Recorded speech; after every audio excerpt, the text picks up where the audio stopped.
Pessoal, então é isso. Mundo SGP voltando a bater aquele papo legal que vocês já estão acostumados. A gente vai começar agora um giro no mundo das fábricas. Uma coisa que mudou a história de São Gabriel para sempre. A gente vai dar start aqui com um amigo querido, Paulo Wolfgang. Paulo vai falar da empresa dele, a Red Wolf, e dos demais desafios desse mercado que ele é muito dinâmico, muito desafiador, mas tem muita coisa boa. E se não fosse as fábricas de roupa São Gabriel, pessoal, nosso mundo SGP ia estar bem diferente. Paulinho, obrigado, cara, por ter vindo aqui compartilhar com a gente, dou boas-vindas, né? E você está livre agora para você contar a sua história pessoal, a história da sua empresa, né? Hoje é o grupo Red Wolf Private Label, né? Isso.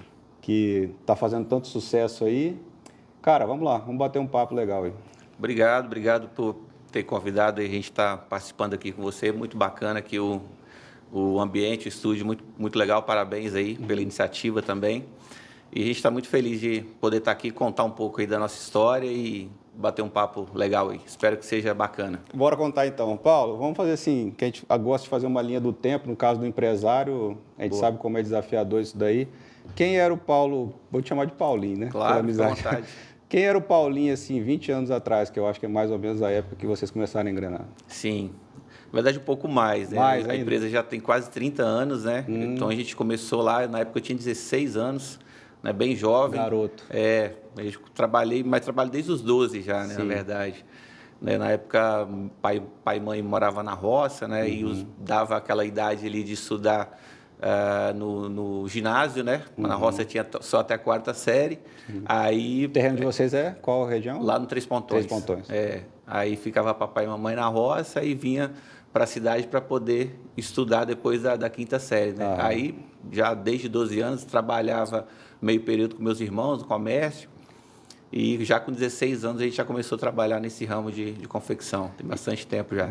Caramba, tem bastante tempo. E o início é como? Entra numa fábrica, São Gabriel também estava começando nessa época ainda, a parte de fábrica, né? Sim. Nos anos 90 foi quando a gente teve acho que a maior expansão das indústrias de confecção aqui na cidade, né? Começou lá atrás, né, no final dos anos 70, ali, anos 80, com o Zé Renato. Zé Renato é um ícone, né, cara? Uma referência pra gente. Tem muita vontade de conversar com ele aqui. Vai ser muito legal, acho que vale a pena. E infelizmente, eu não tive essa oportunidade de conversar com ele ainda sobre esse assunto pessoalmente, mas eu gostaria. Você pegou ele na época de fábrica lá, que ele tinha fábrica ainda? Depois tinha em Confel, né? Sim. Mas eu nunca tive relacionamento com ele. Eu conheço muito Zé Renato de ouvir falar, de contar muita história, né, dos amigos, os colegas de confecção, né? Mas é realmente uma referência pra gente. Depois veio Toninho Gasparini, Jonas Arrigoni, né? Essa turma aí que veio logo na sequência. E a partir dos anos 90, foi que realmente começou uma expansão muito forte, né, das indústrias de confecção aqui em São Gabriel. E daí foi que a gente começou também, né? A minha irmã já trabalhava em fábrica antes, né? A Cleida, que é a minha sócia, né? Tá comigo desde o começo também. Na verdade, eu que estou com ela, né? Foi ela que começou e me convidou. Hoje, né? Pois é, eu convidei ela declinou, falar, vou ter que falar em público, não é muito a minha praia. Na ela próxima fala, vai ela lá você. Na próxima ela vem. Boa. Mas, enfim, aí a gente começou lá atrás, né? A minha irmã trabalhava em fábrica já e... Costureira? Costureira. Na verdade, é meio de família, né? Minha avó já era costureira, né? Antigamente as mulheres eram costureiras e os homens iam para a roça, né? Exato. Tanto que quando partia a herança, né? Os homens ganhavam um pedaço de terra e as mulheres ganhavam a máquina de costura. É verdade isso, né, cara? É verdade. Toda família tem uma história dessa. Né? Toma aqui para você 50 alqueires de terra e você fica com 2 máquinas de costura. Imagina, né? Vigorelli. E eu é capaz, na época, a máquina de costura valer mais do que a terra, né? Era um negócio era diferente. Abundante. Né? Diferente. E aí vocês começaram assim, vieram estudar e trabalhar, basicamente. Exatamente. Aí a gente começou lá na cozinha da minha mãe, né? Vamos botar umas 4 máquinas aí. Os irmãos mesmo começaram costurando ali. Na época a gente prestava serviço para a empresa aqui de São Gabriel mesmo, né? Fazia facção, costura, né? Chegava lá, levava a roupa cortada, a gente costurava. Lá no Três Pontão? Não. Aqui já na cidade, né? Aqui na cidade. Tá. E aí ali a gente começou, né? E fomos então você batalhando. pegou como costureiro também? Sim, eu sei montar uma peça aí do início para ao fim você também. administrar um negócio tem que saber tudo, né?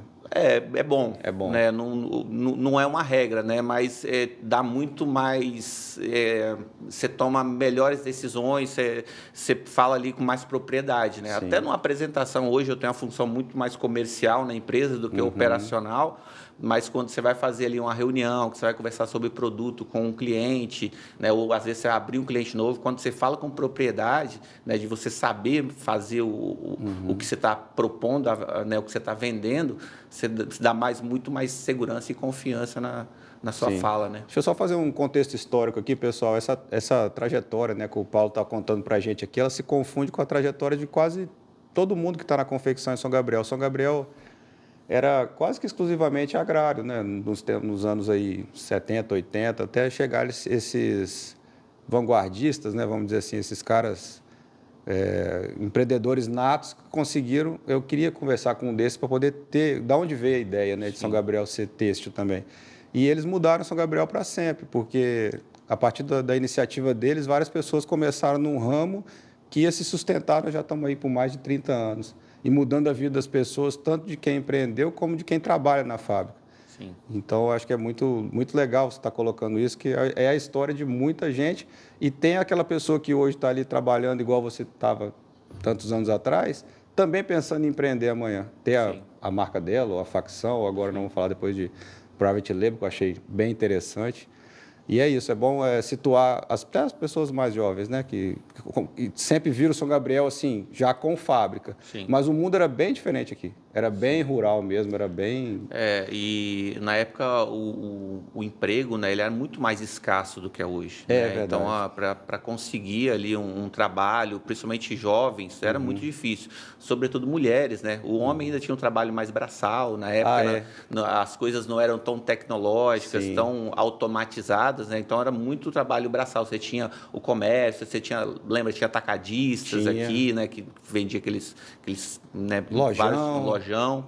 E para as mulheres, né, a confecção, sim, foi um grande avanço. Foi mesmo, né? cara. Tirou muita mulher da propriedade de zona rural e de dentro de casa também. Sim. Né? E teve uma época também, até no final dos anos 90, até início dos anos 2000, eu lembro que na fábrica vinham pessoas assim, mudar para São Gabriel para trabalhar em fábrica. Vinha de Boa Esperança, de Águia Branca. Tinha gente fora? Tinha, porque aqui era abundante o emprego. Exatamente. Paulo, aí vocês estão ali nos anos 90, fazendo facção, né? Que foi o começo. Dá uma geral para a galera. Como é que funciona a facção?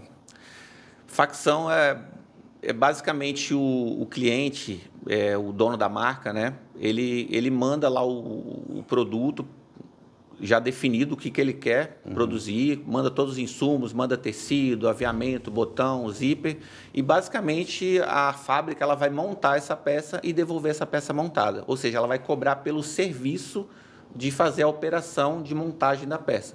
Então, assim, todo o desenvolvimento do produto, a compra dos materiais, isso é tudo por conta da marca. Então, ela só manda para a fábrica costurar, montar essa peça, lavar, fazer o acabamento, tirar as linhas e devolver para a marca comercializar. Então é execução mesmo. Execução, é uma operação. Não tem nenhuma liberdade criativa, nada disso. Você vai receber aquela tarefa e vai cumprir pelo menor preço possível. Exatamente. Aí quanto mais você produzir em volume, na verdade, mais faturamento você vai ter.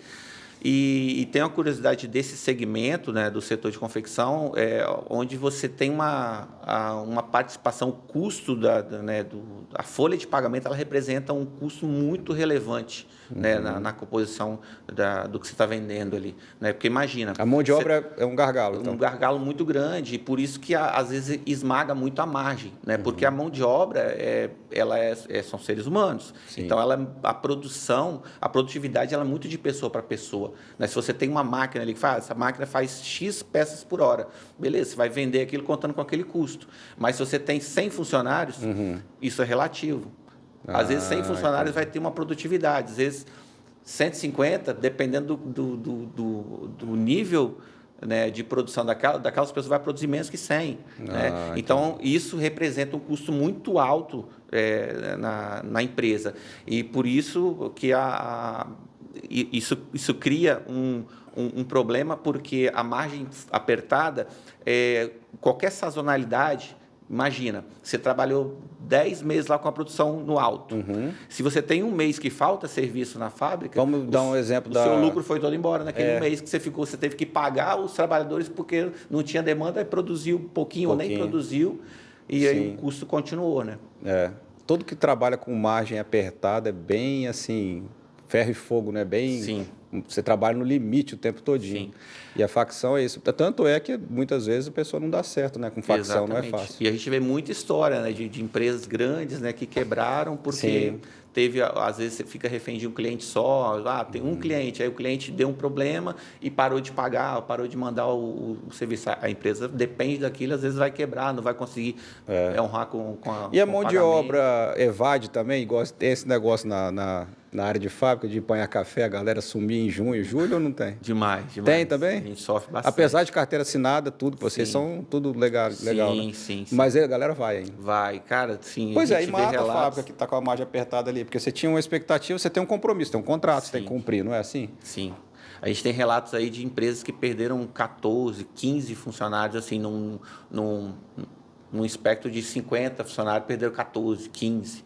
Né? Então, lavanderias sofrem até um pouco mais do que as confecções, que a gente tem um pouco mais de mão de obra feminina, né? Sim. Então, as mulheres não vão tanto para a colheita. Agora, os homens vão bastante, né? Então, tem colegas aí de lavanderia que sofreram bastante, perderam muitos funcionários. Aí o pessoal sai esse período, eles não se importam muito com carteira assinada, depois eu vou voltar, assina de novo. O cara nem cumpre aviso, nada, vai lá, vai ganhar o dinheiro dele panhando café. E depois vê o que dá, né? Na verdade, ele está vivendo aquele momento, né? Sim. Realmente remunera mais, às vezes, o café. Esse ano, então, nem se fala, né? Hoje, para quem não sabe, pessoal, um apanhador de café está ganhando normal aí, R$600 por dia, né? É uma coisa que há um tempo atrás era absurdo de você imaginar. Nós estamos falando de quase meio salário. Exato. Né? O cara que pega 15 sacos de café, que é uma conta normal, eu acho, está conseguindo ganhar esse valor aí. Bom também para quem está nessa área. Ô, Paulo, aí nós estamos lá no ano. Eu queria saber qual foi o seu primeiro emprego. Quem foi o seu primeiro patrão dessa área aí? Você lembra? Cara, eu trabalhei primeiro com meus irmãos, né? Meus irmãos tinham um mercadinho de verdura. Aí logo depois um deles trabalhava em açougue, aí me levou para trabalhar junto. Aí na época eu trabalhava junto cheguei a trabalhar com o Isaías Schmidt, que tinha açougue. Meu irmão fora de fábrica, né? Isso antes, eu com 12, 13 anos, né? Meu irmão trabalhou com ele, né? Então ele me levava junto lá para trabalhar, me dava um Vocês sempre foram ligados à família, essa parte de verdura também? Sempre teve esse negócio de... Sim. Comércio. Meu pai fazia feira, né? Colhia as coisas da roça, fazia feira. Até hoje lá na galera de vocês, alguns que fazem. Tem sim. E aí, beleza, aí fábrica, qual foi o primeiro patrão de fábrica? Teve? Então, não, eu já comecei trabalhando na família, né? Na família. A empresa tipo assim, familiar. seus irmãos estavam pegando facção e você trabalhando como costureiro, mais ou menos assim. Porque na verdade a gente meio que começou ali uma sociedade, né? Já desde o início você já era um pouco sócio. Eram 4 irmãos e os 4 sócios. A proposta era essa. Sim. Mas eu muito moleque ainda, né? Sim. Eu que meio que depois o meu pai tinha uma parte, né? Então quando eu casei, aí agora a minha parte fica pra tinha você. esse negócio de casar também, né? Tinha que casar para poder ter alguma coisa. Sim. Você é o mais novo da turma? Sou mais novo. Então Tinha 6 irmãos lá em casa. Família grande. E o primeiro serviço de facção, quando chegou, que vocês fecharam assim, dá uma comemorada, né? Ou não? Cara, dá. Não, é legal. Assim, eu falo com o Cleida hoje que parece que foi a época que a gente mais ganhou dinheiro na vida, né? Que parece que a cada 2, 3 meses a gente dobrava a fábrica de tamanho, né? E aí foi a necessidade. Então não está dando conta, gente. Vamos chamar mais. Vamos comprar mais máquinas. Vai comprando máquinas. E vocês chegaram a ter quantas máquinas na época da facção, você lembra? Cara... falando em quantidade de equipamento, acho que a gente chegou assim, sei lá, ter 100, 120 máquinas, acho que uns 10 anos de fábrica a gente já chegou nisso. Foi crescendo, tipo assim, começamos com 4. Eu acho que no segundo nós já tínhamos umas 10. Aí depois 20, 30, aí vai e aí vai ganhando confiança do pessoal que pede para a facção, né? E esse negócio como é? Tem gente que é relacionamento desde aquela época que você carrega até hoje ou já mudou tudo, já é outra turma? Não, você fala de clientes? De clientes que hoje você pega para fabricar. Não, mudou muito. Mudou muito, né? Talvez tinha um cara muito grande na época que hoje nem trabalha mais com você. A gente começou produzindo para empresas aqui de São Gabriel mesmo, né? Então, eles meio que pegavam, nem terceirização, era quarteirização. Né? Então, eles pegavam o serviço lá de São Paulo, do Rio, Aí e terceirizava aqui a costura para um, né? A Ó, tem os lavanderia pra Wolfgang lá, outro. que os bichos estão trabalhando bem e tal. Tem os E alemão você lá se que trabalham sentia... A direitinho. lemoada é braba. E você sentia já que vocês tinham qualidade, tinha futuro nesse ramo, ou só fazia para trabalhar mesmo, nem pensava nisso, assim? Cara, o começo era subsistência mesmo, Aham. né? Era ali ter o ganha-pão, né? E, claro, mas sempre com o objetivo de melhorar, né? Sempre, acho que tem aquele espírito empreendedor que é meio que nato ali, né? Você vai querendo sempre melhorar, querendo aumentar, crescer, né? Mas assim, mudou completamente, né? Então, hoje, o ramo que a gente trabalha hoje, o mercado que a gente atende hoje é completamente diferente do que a gente começou. Mas uma coisa legal, a essência do início, né? O zelo ali pela qualidade, do fazer bem feito, né? Do compromisso do início, da primeira facção que nós fizemos, talvez a primeira roupa que a gente costurou, nos levou até onde a gente está hoje. Hoje tem o nome ainda, Exatamente. Então, para atender o público que eu atendo, o cliente que eu atendo hoje, eu preciso ter muita qualidade, preciso ter muita responsabilidade, muita organização, credibilidade. Então, isso é coisa que de lá quando nasceu. E a gente carrega isso até hoje e, com certeza, foi um dos pontos principais que nos trouxe até onde a gente está hoje. E você teve carga rejeitada na época? Tipo assim, uma empresa terceirizou e falou, Paulo, volta que esses botões estão todos pregados errado. Já aconteceu isso? Cara, no começo acontece muito. No começo, você pega uma etiqueta torta, você não tem muita noção tem ali. Normal. uma pessoa que é responsável de revisar a peça? Eu não entendo nada de fábrica, eu não estou falando aqui igual acho que muita gente não entende. Acho que no final pega a calça, está terminado. Agora eu vou revisar, é isso? Tem isso, né? Na verdade, ao final de cada processo, já passa uma revisão. cada processo tem um auditor ali, uma revisora. Né? Por exemplo, você tem um processo de costura. Né? No final do processo de costura, antes de ir para a lavanderia para fazer a industrialização, vai ter uma revisão, onde vai ali olhar para ver se está tudo conforme, se não tem costura caída, se não tem costura torta, ou ponto falhado. Então, já passa pela primeira revisão. Vai para a lavanderia, no final do processo de lavanderia tem uma auditora também, que olha, essa peça não está manchada e tal. Aí manda para a gente fazer o acabamento. Vamos tentar fazer o processo da calça, por exemplo? Vamos lá. Para tirar a curiosidade do pessoal. Qual que seria a primeira coisa que a galera... Que chegou a calça, chegou o pedido de calça, lá na facção ainda, como é que era? Cara, começa... Tecido, né? Quando suponhamos que o pedido está aprovado, aquela piloto já está aprovada. Ou seja, ali já tem todos os materiais que vão ser usados e tal, porque tem um processo anterior, que é o processo de criação. Né? Tá. Até você chegar no pedido, você tem um processo de desenvolvimento, criação, vamos imaginar que a gente está com o produto aprovado e chega um pedido daquele produto. Você já tem qual material que você vai usar, né? Qual o processo que você vai usar, modelagem e tudo mais. Então, chegou um pedido, a primeira coisa que você vai comprar os materiais. No nosso caso, que a gente é private label, eu vou entregar a peça pronta. No private agora? Isso. Onde todos os materiais é tudo por minha conta. O cliente, né, ele vai ali desenvolver o produto junto com a gente. Vamos desenvolver uma calça jeans, sei lá, wide leg. Então, vamos entrar agora, só para o pessoal ficar ciente. Hoje você não faz facção, a gente estava falando de um contexto histórico. Sim. Você já está falando do private label, que é uma prática como o Alex Kozlop está aqui com a gente também, pessoal. Só registrar a presença dele. Como sempre, o Cris, o Dudu, né, que são o Mundo SGP, além do Vicente, que não está aqui hoje. Mas ele estava explicando o que é o private label para a gente, que é muito comum em todo o ramo, toda a área empresarial. Então, hoje você já está fora há muitos anos, né? Você está participando, fazendo private label. O private label, você tem participação também na criação. Você começa o processo lá no início, isso você estava falando. Exato. O private label, geralmente a gente recebe uma equipe de estilista, né? Estilista, compradores, né? Que vem do cliente. Às vezes eles vêm para a fábrica, para o showroom da fábrica, onde eu tenho todos os materiais disponíveis, fica mais produtivo, né? Reunião presencial? Presencial. Então despenca um cara estilista lá de São Paulo, por exemplo. Sim, a gente sempre está recebendo. Né? Praticamente todo mês a gente está recebendo dois clientes, bem frequente. Sim, achava que era muito online isso. Não, é bem presencial. Porque o produto é muito, né, muito de tato, de sentir o toque do tecido, de ver ali o tom, a tonalidade. E é bom para você também, né? Sim. Quando eu consigo trazer o cliente para a fábrica, o nível de conversão é muito maior. Com certeza. Né? Porque eu tenho todos os materiais disponíveis, né? Então, raramente o cliente vai ter uma demanda ali que eu não vou conseguir atender, ou que eu já não fiz algo similar para um outro cliente, né? Gera uma confiança no cara, ver a sua estrutura também. Sim, exatamente. A estrutura organizada, você vê a fábrica trabalhando ali, né? Todos os setores funcionando bacaninha presencialmente, faz toda a diferença. Mas, enfim, a gente recebe aí a equipe de estilo. A gente vai definir ali quais produtos a gente vai fazer. Na coleção, imaginamos que a gente vai ter 20 produtos lá, que a gente vai entrar, vai fornecer para esse cliente. A gente vai desenhar esses produtos, definir qual tecido e tal. Seu segmento hoje é pesado. Sim, só tecidos pesados, jeans e sarja. Né? Geralmente, parte de baixo. Tem jaqueta também, mas é um produto mais raro. Né? O produto mais comum hoje é calça jeans. Calça jeans. E sarja é que a galera chama de brim, né? Brim, exato. Porque a sarja é o jeans colorido, né?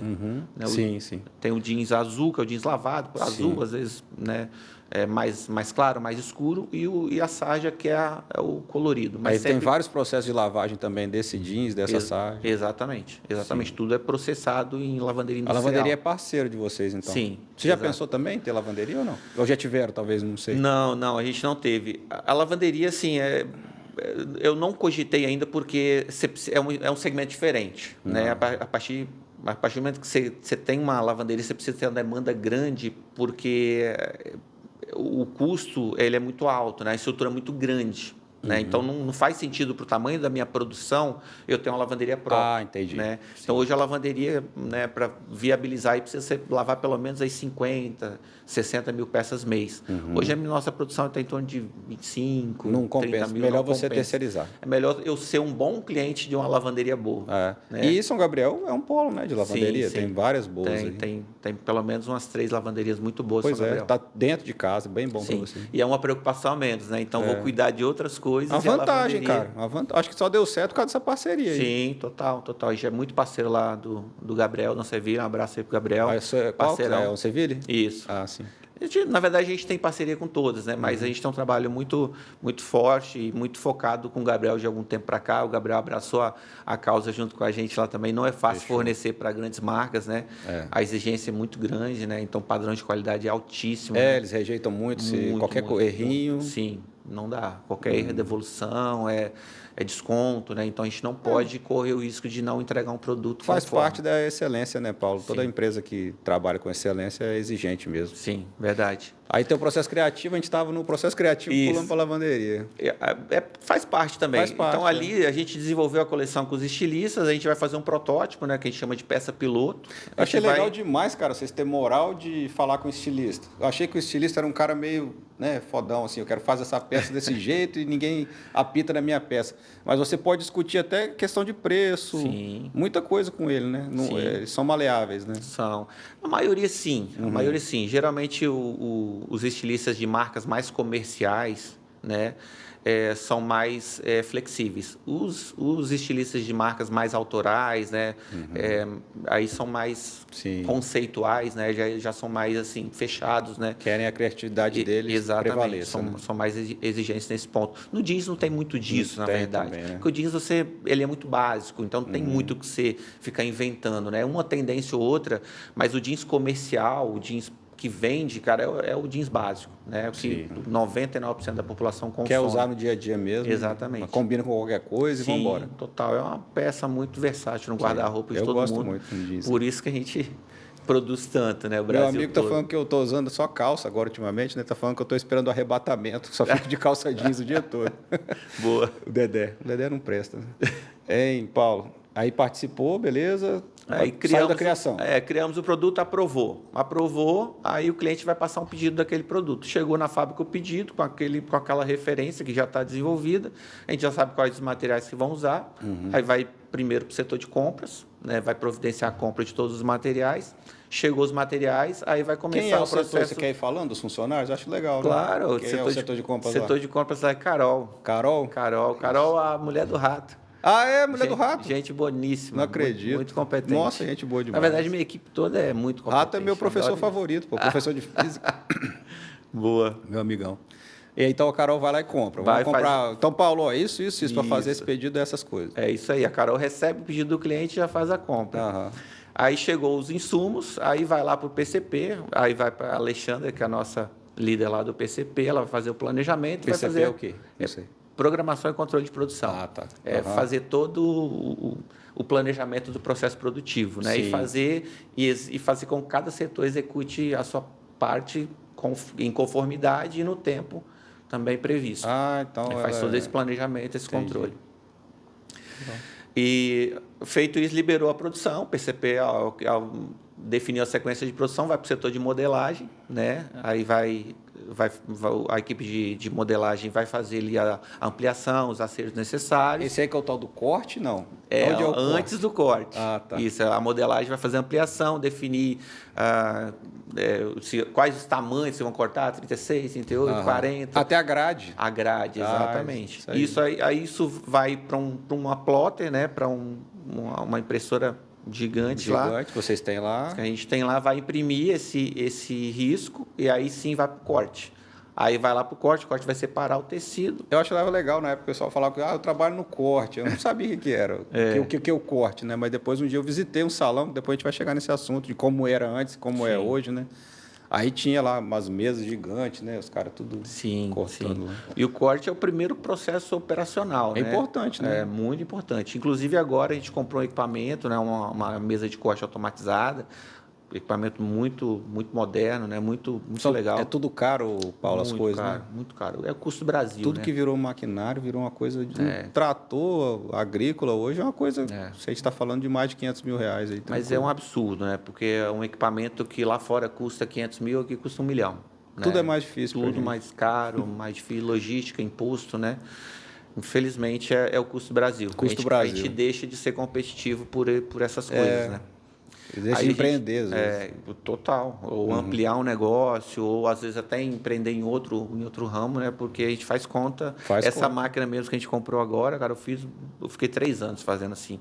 Fazendo conta, compensa, não compensa. Um passo errado te leva vários anos para trás. Né? Porque imagina, esse é um equipamento caríssimo, né? Então, às vezes o valor que você investir no equipamento, você pode investir em outra coisa, no imóvel. E linha de crédito para essa área existe ou é muito fraco? Existe, mas assim, hoje, né, falando do momento atual da economia, está inviável. Ninguém está pegando crédito, né?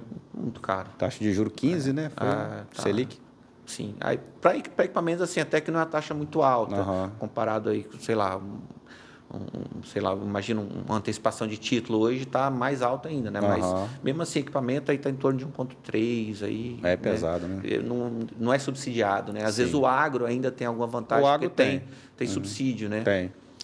E, enfim, a gente fica muito preocupado em fazer um investimento alto porque a gente não sabe, né, se isso vai retornar ou não. É o que você falou, né? O risco Brasil, não tem jeito. Mas, enfim, a gente tomei coragem e comprei esse equipamento. Eu tive uma viagem em Portugal ano passado, assim, é o único país ainda que restou polo têxtil na Europa, né?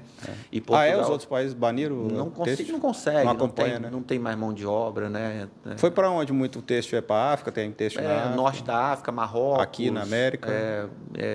Para a China, né? E Índia. A China é pesado. Foi tudo para lá. E Portugal ainda permaneceu o polo têxtil pela automação, né? Eu vi uma automação muito forte lá e atendendo assim esse mercado de luxo, esse mercado de marcas premium, né? Que olhando para o Brasil é o que a gente está buscando atender no nosso mercado hoje. São marcas mais relevantes, né? Marcas de mais valor agregado. Você pode dar um geral nas suas marcas atuais ou não? Claro. Não tem problema. Hoje tem marcas de nível internacional, Calvin Klein internacional, Volcom, marca da Califórnia, Hurley também, né? São marcas mundiais que têm licença para operar no Brasil. Tem outras nacionais, como John John, Animale. John John de vocês também fazem? A gente produz, né, uma fração da produção. Geralmente, para cada segmento, as marcas têm de 4 a 5 fornecedores no Brasil. É isso que eu ia te perguntar, né? Eles, não rola muito de mandar para vocês e para mais um para ver qual que vai fazer, não. Não é comum. Tipo assim, Paulo, estou fechado com você, produz essa remessa aqui para mim. Não vai ficar concorrendo, assim, mandando para mais. Porque eles fazem uma gestão de fornecedores, assim, eles entendem qual fornecedor é bom em qual produto. Né? Ah, Então, tipo, entendi. escuta, a Red Wolf é muito bom na calça jeans tal, com lavagem tal, nessa modelagem. Eles Eles já são muito sabem, bons né? nisso. Já vão fazendo filtros. Lá no Paraná tem outro fornecedor que é muito bom em jaqueta, em coisa resinada e tal. E eles vão fracionando assim. E geralmente, quando começa a coleção, eles já têm assim, segmentados quantos SKUs vão para cada fornecedor. Né? Ah, E o entendi. que acontece, às vezes, um fornecedor pisou na bola. Esse fornecedor a gente não vai trabalhar mais com ele, vamos abrir um novo. Aí no que abre novos fornecedores, aí sim, às vezes rola uma concorrência, uma cotação ali. Sim. Mas quem está estabelecido não tem muito Não esse tem essa loucura de ficar não, esse tentando. leilão, quem faz Não. mais barato. Isso. E geralmente as marcas de moda são mais parceiras. São leais. São leais, exatamente. Legal. Só que, claro, eles têm o target deles, a faixa de preço que você tem que alcançar. Você não vende roupa a qualquer preço lá. Vou vender uma calça por R$200, esse cara não vai te comprar. Tem que ser competitivo, né? Com esse aumento do valor da mão de obra, de vez em quando você tem que dar umas apertadas neles lá, fala, gente, não consigo fazer essa calça nesse preço e tal. Porque tá só aumentando, né? Sim, Então, e mão de obra hoje é o nosso custo mais volátil, na verdade, né? Nós temos uma instabilidade nos materiais, né? Desde do pós-pandemia ali, onde deu aquela alta imensa em todos os tipos de insumos, né? Aí passou ali 2021, 2022, começou a estabilizar e desde então está bem estável o custo de materiais, equipamentos está bem estável. Agora a mão de obra é um custo mais volátil que nós temos hoje. Então, assim, volátil assim, eu falo nunca para baixo, né? Sempre para cima. E nessa negociação agora, a gente está negociando agora no inverno do ano que vem já. Os clientes, assim, a gente teve uma conversa bem de perto, né? E a gente teve um aumento muito importante. Nossa folha de pagamento no último ano deve ter crescido uns 30%. Nossa, então, galera, isso aí vai ser repassado para quem? Para o consumidor, né? Sim. Quando você for comprar uma calça, pode esperar que cada vez o preço mais alto, né? Mas a vantagem também é que as pessoas que trabalham com a gente estão ganhando mais também, né? Então o mercado está pagando mais, acho legal né? isso. A gente está contratando, pagando os melhores salários. A gente fala... Cada vez mais as empresas também estão cuidando melhor das suas equipes, né? Isso, a qualidade de vida de todo mundo vai melhorando também, né? Depois a gente vai falar disso. Teve um momento que parecia tudo uma granja, né? Como se estivesse todo mundo trabalhando prensado ali no calor. Mudou tudo, galera. Essa realidade não existe mais. É importante a gente registrar isso aqui e a gente vai falar mais sobre isso aí. Quem é o chefe do corte lá? O chefe do corte é o Zé Carlos. Zé Carlos? Tá, aí foi pro corte a peça, a saga da peça. Aí agora o corte está todo automatizado, né? Então aí tem lá a parte de infesto, separa o tecido, faz o infesto na mesa, coloca a máquina de corte, recebe o programa da modelagem, né? Junto com aquela impressão lá que é a plotter para identificar que parte que é o quê, qual que é o dianteiro, qual que é o traseiro e qual o tamanho que é. E beleza, aí corta o tecido em várias partes. Sim. Né? Aí concluiu a parte do corte, a próxima etapa, aí é a etapa da costura. Tá. Aí entra de fato a costura. Aí é manual mesmo. Aqui é o setor que tem mais pessoas trabalhando, né? Mais pessoas envolvidas. Hoje, nosso setor de costura deve ter lá umas, 70, 80 pessoas. Que é o grosso da mão de obra, tá na costura. Costurar. Demanda muita gente. Manualmente mesmo. O processo é bem manual. Tem bastante automação já, né? Mas não tem nada hoje que você coloca uma peça que ela sai pronta lá no final. Tem algumas operações só automatizadas, mas... Às vezes é até bom, Paulo. Eu tenho um pouco de medo desse negócio que os robôs vão substituir tudo. Às vezes eu fico um pouco de medo dessas coisas.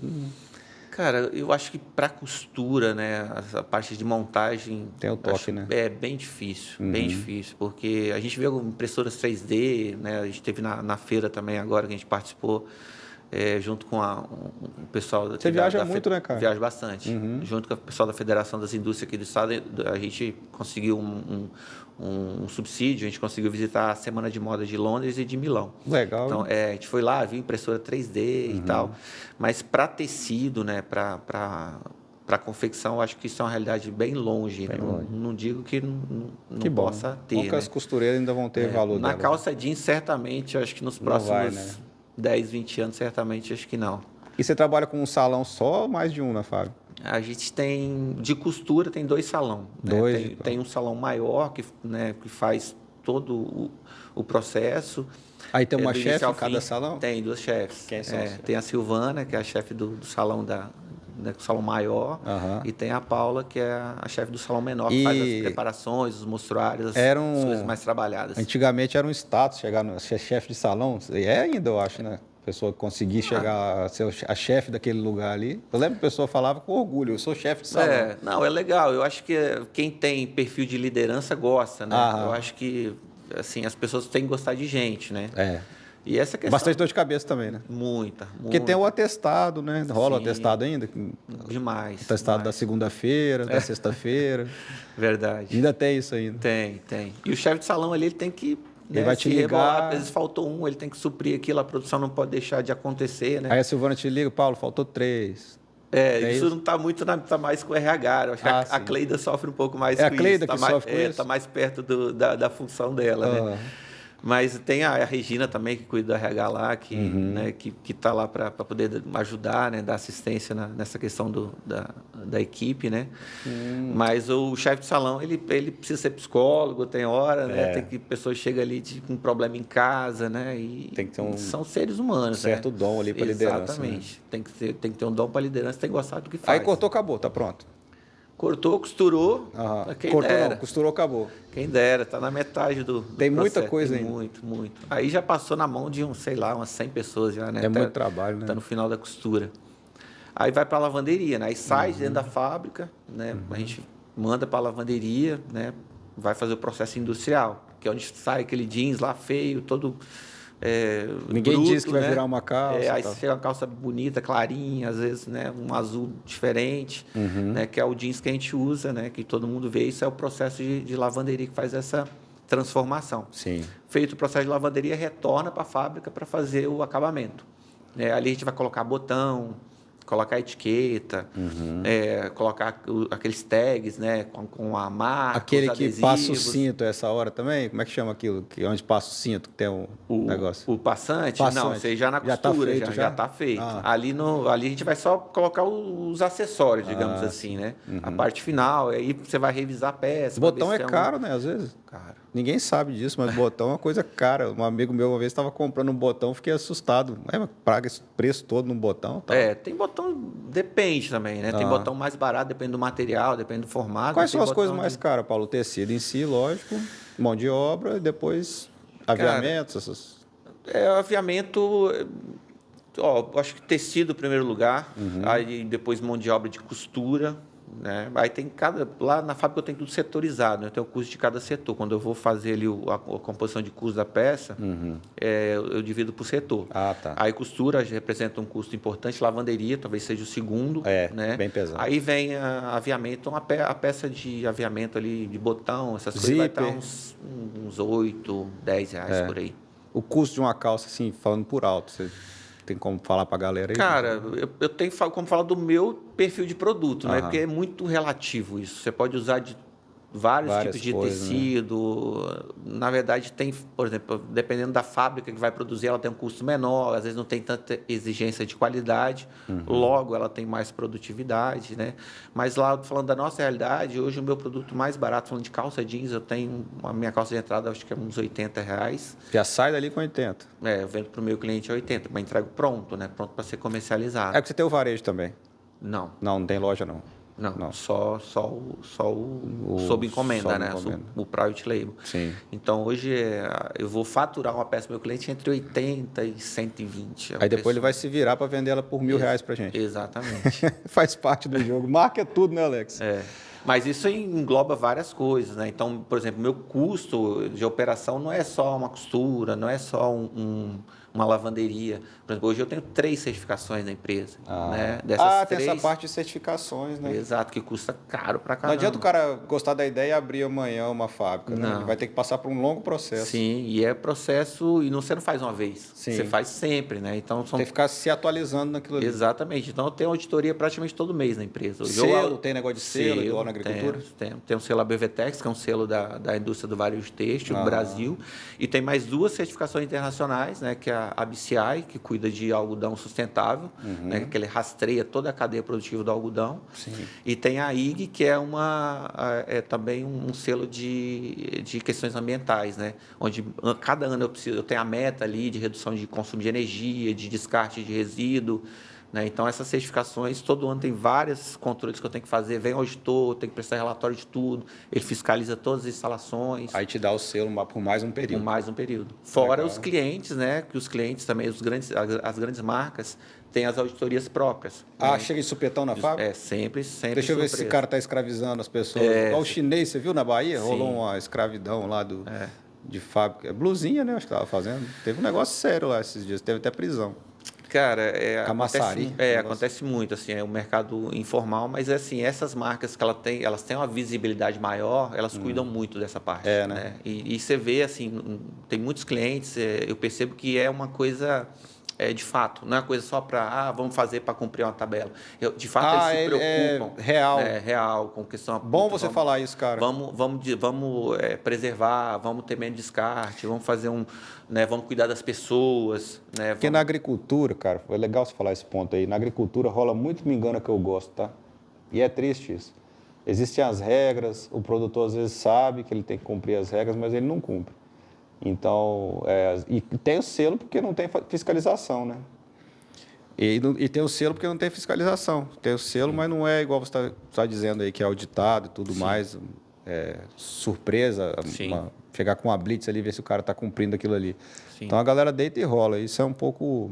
Está fazendo mal, às vezes, né, para as pessoas. Verdade. E na verdade, essas certificações, elas nada mais são do que a legislação vigente. Né? Uhum. Então, o que acontece é que a grande maioria das empresas, né, do nosso segmento, às vezes, assim, não conseguem observar ou por realmente estar pressionado ali por atender um custo, né, a qualquer preço, digamos assim, a fornecer. Capitalismo acima de tudo, né? E aí acaba tendo que deixar de observar algumas diretrizes que são legislação. Então, basicamente, ali a gente faz o que a lei cumpre, o que a lei pede, né? Uhum. Mas que são poucos que fazem. Então, por isso que a gente consegue essas certificações e, a partir daí, a gente consegue fornecer para essas marcas importantes, né? Legal. E é bom fazer o certo, né, Paulo?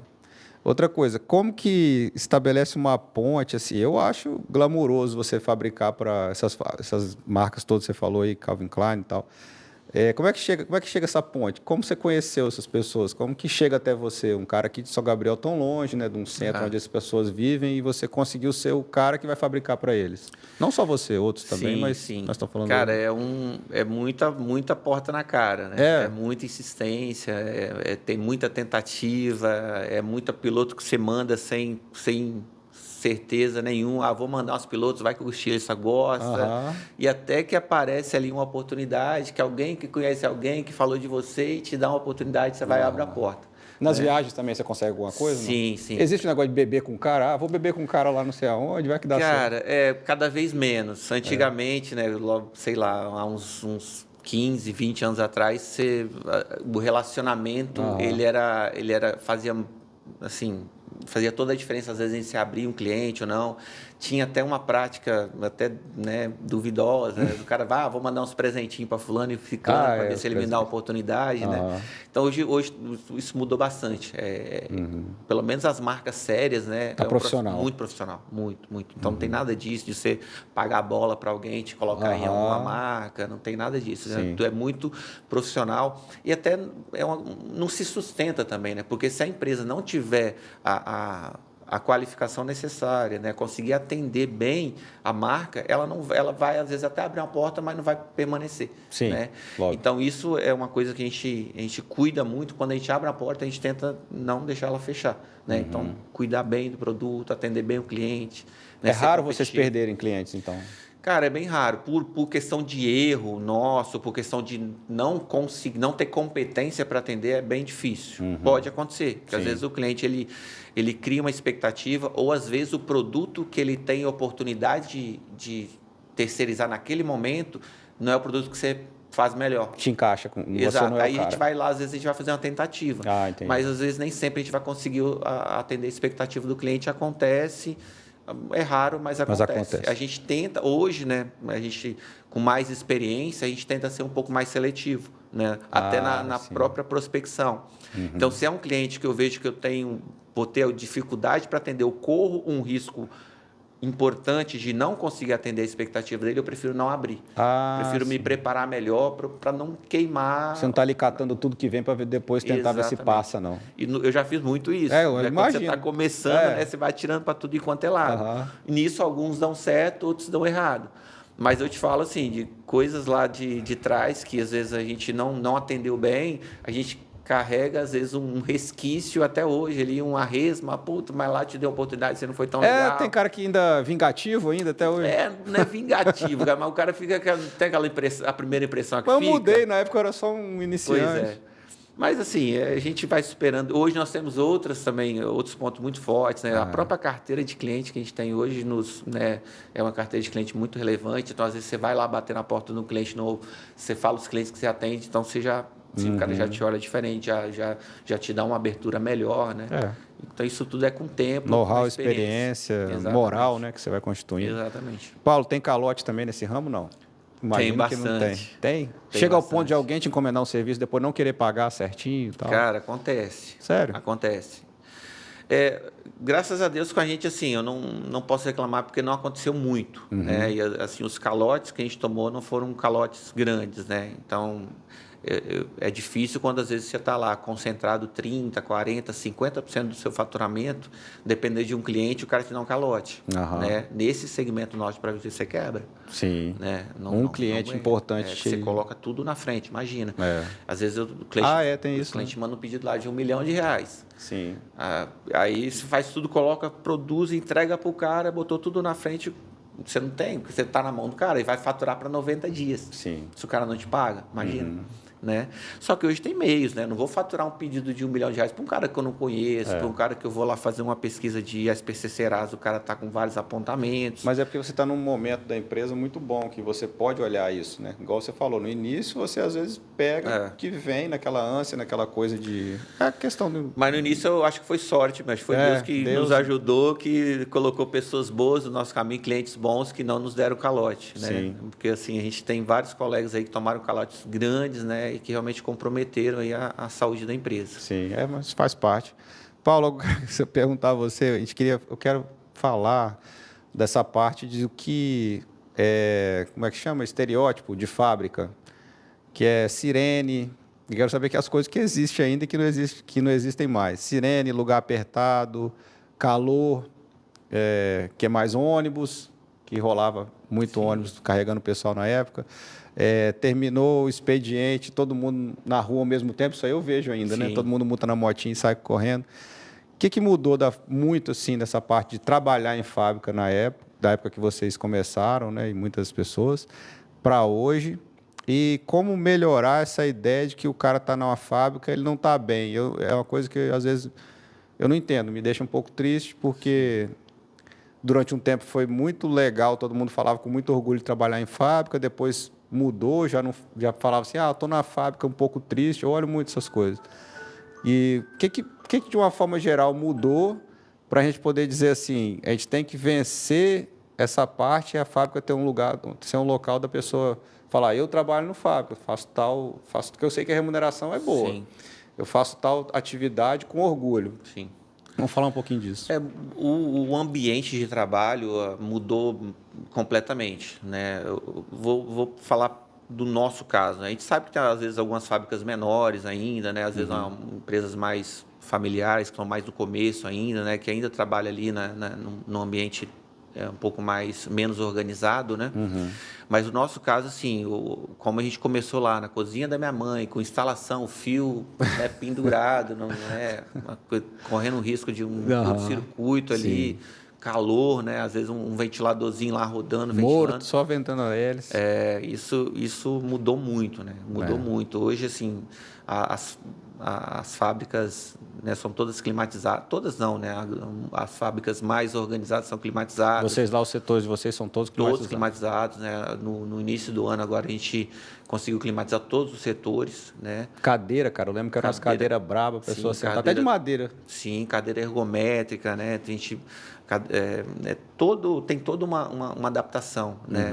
Para poder o cara trabalhar bem, né? Sim. Então, você fica ali o dia inteiro trabalhando na máquina. Você precisa dar dar um conforto, precisa ter um clima adequado, um banheiro limpo, banheiro. Né? Uma instalação segura. Sim. Imagina, hoje a gente tem lá com a gente uns 120 funcionários. Mas se acontece um incêndio lá, alguma coisa, pode, tem que estar tudo organizado. E mesmo que aconteça, nós temos brigada de incêndio, então tudo assim, muito organizado, alarme de Até incêndio. a parte estética, cara, você me corrige se eu estiver errado. Sim. Antes a fábrica tinha uma estética tão ruim, umas coisas um pouco empoeiradas. Você chegava num salão assim, você tomava aquele baque, né? Sim. Assim, como é que as pessoas estão trabalhando assim? Sim. Isso é muito cultural, né? Isso mudou bastante, né? Às vezes algumas pessoas ainda têm essa visão, mas no nosso caso lá, a questão da higiene, a limpeza, né? Nós temos praticamente 2 pessoas que cuidam de limpeza o tempo todo. Então, assim, os banheiros estão sempre limpos. Uma vez por semana é tudo limpo, a poeira dos ventiladores, do chão é tudo tirado, né? Então, assim... Tem a ver com selo também. Sim, né? sim. É bom ter a gente realmente é preocupado também que as pessoas se sintam bem, né? Humanidade também. Exatamente, para também tirar um pouco desse preconceito, que é ruim trabalhar em fábrica, né?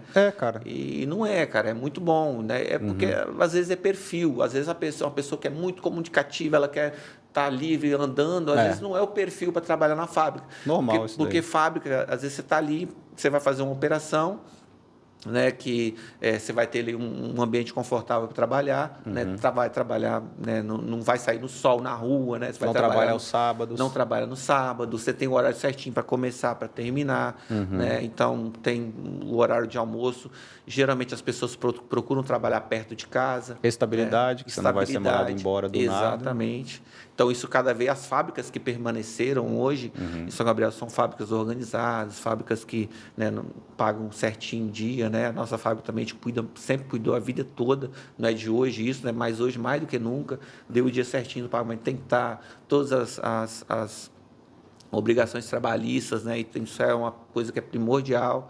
Né? Então, assim, é um ambiente muito bom hoje, né? Para a pessoa trabalhar, muito saudável, né? Então, uma coisa que a gente cuida, isso como empresa, né? Como Red Wolf, que a gente cuida muito, é o próprio ambiente, clima de trabalho, que seja um ambiente familiar, né? A gente cuida... E consegue? Consegue, cara. Pessoal, porque acaba, assim, que as pessoas que não conseguem se adaptar, elas acabam não permanecendo. Então, a gente vai criando uma cultura que as pessoas vão se familiarizando e vão permanecendo. Então, a grande maioria das pessoas que vêm trabalhar com a gente se surpreende muito com isso, porque é uma fábrica muito organizada. Então, lá, não vai a menina com um short curto, mostrando a bunda, que um monte de homem fica mexendo. E isso é uma coisa que a gente cuida muito, de ter um ambiente muito familiar. Né? E isso, cara, isso é muito positivo lá, porque a equipe que está lá é uma equipe muito, muito coesa e acaba isso atraindo gente boa também, né, para trabalhar cara, com a gente. Eu acho que, assim, quando você forma uma equipe de trabalho, o espelho é quem está na frente. Se você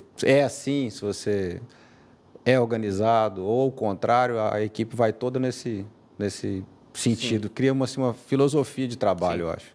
Então, eu acho que vai bem por aí. A gente fala muito em cultura de empresa hoje, né? Cultura de Então, empresa. a empresa ela desenvolve uma cultura e a gente procura manter essa cultura e, na verdade, aprimorar cada vez mais, né? E eu fiz um treinamento de gestão empresarial um tempo atrás e o cara falou, cara, a empresa é reflexo do dono. O que né? nós estamos falando. Então, se a gente se comporta, o que a gente acredita, né? E transmite isso para a equipe acaba aderindo, né? Eu acredito nisso, 100%. É muito legal. Cara, eu estou satisfeito demais. Uma conversa que eu não esperava, assim, tanta riqueza para conversar a respeito de fábrica. Eu estou bem interessado, pessoal. Quem conhece o Zé Renato Fulanete aí, vamos pedir ele para vir aqui no Mundo SGP, porque ele é o ícone nosso da confecção, não só ele, como outros também. Mas queria muito conversar com ele aqui. Gostei demais, Paulo, de conversar com você. Deu para ver a paixão que você tem pela empresa. Queria muito que a Cleida também tivesse vindo, que eu sei que também ela está nessa com você desde o início.